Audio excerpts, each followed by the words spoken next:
Hi hello నమస్తే, ఎలా ఉన్నారు అందరూ? Welcome to the sun tarot. నా పేరు రేఖ. నేను మీ ముందుకి ఇంకొక రీడింగ్తో వచ్చాను. ఈ రీడింగ్ ఏంటంటే వెరీ షార్ట్ రీడింగ్. మీ క్రష్ యొక్క ఫీలింగ్స్ ఏంటి, కరెంట్ ఫీలింగ్స్. ఓకే, సో మీ మనసులో ఒక వ్యక్తి ఉన్నారు, మీరు వాళ్ళని ఇష్టపడుతున్నారు, కానీ వాళ్ళు ఎలా ఫీల్ అవుతున్నారనేది మీకు తెలియదు. సో దానికోసం ఈ రీడింగ్ అనమాట. మనకి 5 కార్డ్స్ వచ్చాయి, చూద్దాం. Temperance, 6 of pentacles, page of swords, 9 of swords.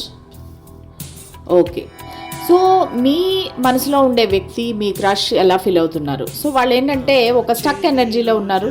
వాళ్ళకి మేబీ ఒక ఫైనాన్షియల్గా ఒక ప్రాబ్లం ఉండొచ్చు, లేదంటే ఫైనాన్షియల్ స్టెబిలిటీ లేకపోవచ్చు. సో దానివల్ల ఏంటంటే వాళ్ళు ఒక స్టక్ పొజిషన్లో ఉన్నారు. ముందుకి వద్దామా, మీతో ఏమైనా చెప్దామా అంటే కూడా వాళ్ళకి ఒక యాంగ్జైటీ, డిప్రెషను, భయము అనేది ఉంది. అంటే మీరు ఎలా రియాక్ట్ అవుతారో, లేదంటే మీరు ఏమైనా పబ్లిక్గా అందరి ముందు ఏమైనా అంటారేమో అని చెప్పేసి యాంగ్జైటీ, డిప్రెషను, రాత్రులు నిద్ర పట్టట్లేదు, ఒక రకంగా అబ్సెషన్ అని కూడా చెప్పచ్చు. ప్లస్ వీళ్ళు ఏంటంటే మీకన్నా చిన్నవారు అయి ఉండొచ్చు. మిమ్మల్ని సోషల్ మీడియాలో స్టాక్ చేస్తున్నారు చాలా. అంటే మీ వాట్సాప్ కానీ, లేదంటే ఫేస్బుక్, ఇన్స్టాగ్రామ్, ఏదైనా సరే మీరు ఏం చేస్తున్నారని చాలా ఇదిగా అబ్జర్వ్ చేస్తున్నారు, స్టాకింగ్ చేస్తున్నారు. సో వాళ్ళకి మీ ఇద్దరి మధ్యలో ఒక బ్యాలెన్స్ కావాలి, ఒక ఫ్రెండ్షిప్ కావాలి ఫస్ట్ ఆఫ్ ఆల్. సో వాళ్ళు ఈ 2 కార్డ్స్ కూడా మనకు ఒక బ్యాలెన్స్ అనేది చూపిస్తున్నాయి.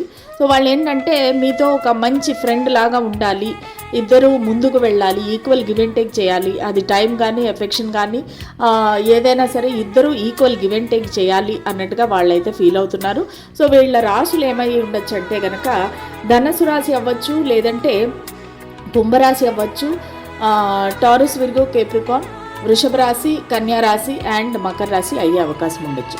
ఓకే, సో ఈ రీడింగ్ నచ్చినట్టయితే please like, share and subscribe to my channel. అందరికీ బాయ్.